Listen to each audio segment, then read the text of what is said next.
Bismillahir Rahmanir Rahim. I am Dr. Mohibullah Wazir, and the topic is neuroglial cell.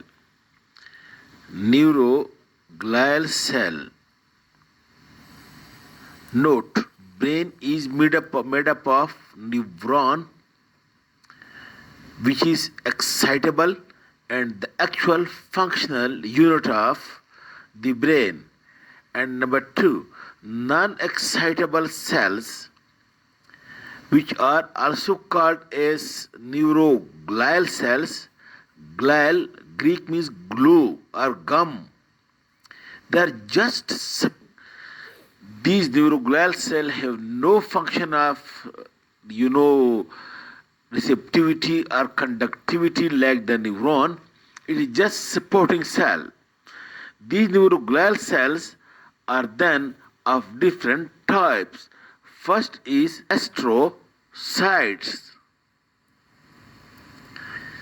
Astrocytes, name indicates, these astrocytes are star-shaped, and functionally these are responsible for nutrition of the nervous tissue present in the parenchyma of the brain and the spinal cord. And these astrocytes are of two types. Number one, the protoplasmic astrocytes, and number two, the fibrous astrocytes. Protoplasmic astrocytes are astrocytes with strong and symmetrical processes, while the fibrous astrocytes are having thin and asymmetrical processes.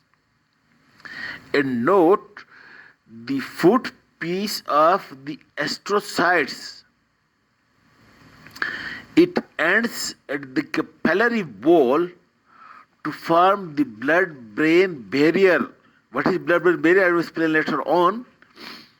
And it also ends at the ependyma of the cavities of the brain, and also at the pale surface of the nervous tissue.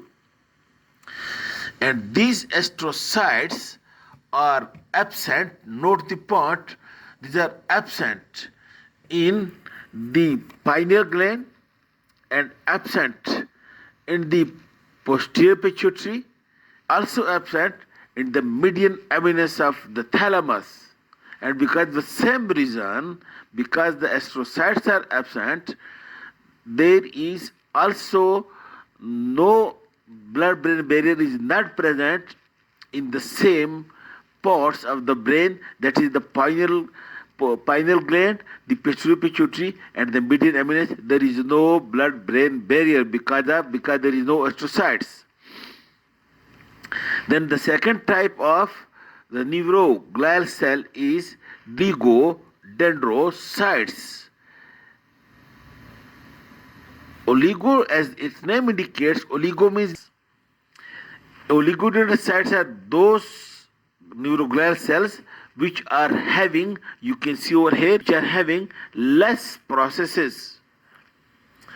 And these oligodendrocytes functionally are being concerned with the myelin of the tracts present in the brain. And then the third type is the microglial cell. Micro, as the name indicates, micro means smaller in size. The microglial cells are those cells present in the CNS, but these are phagocytic in function. Note, important function. Functionally, these are phagocytic, and that's why they can remove the debris from the brain or the nervous tissue. And these are mesodermal in origin. And then the other types of the ependymal, the glial cells, or the ependymal cells. Ependymal cells are those cells, you can see over here, these cells which are present in the walls of the cavities of the brain, for example, the third ventricle, the fourth ventricle, etc. And then is the Schwann cells. Schwann cells are also one of the type of the neuroglial cells, and these Schwann cells are responsible for formation of myelin sheath around the peripheral nerves, while the myelin sheath around the traits of the brain, the oligodendrocytes are responsible for that, while for the myelination of peripheral nerves, it is the Schwann cells. Okay, now note one point over here at this point. Categorically, neurons have no regeneration power. No. Nerves have a good regeneration power, while the glial cells proliferate too much. That's why if there is damage to the neuronal tissue at the brain or spinal cord, the gap of the damaged area is being filled by the proliferation of the glial cells, and that part that is repaired by the proliferation of the glial cells, and that is being called as glial scar. Glial scar is that part in the neuronal tissue damaged, and that is being filled up by the proliferation of the glial cells, okay, and that repairs that. Then the glial cells proliferate too much, and the process of proliferation of the glial cell is being called as gliosis. That's why if this proliferation is abnormal, then it results in a tumor which is called as glioma, astrocytoma, etc. This because of this proliferation of these glial cells by the process of gliosis.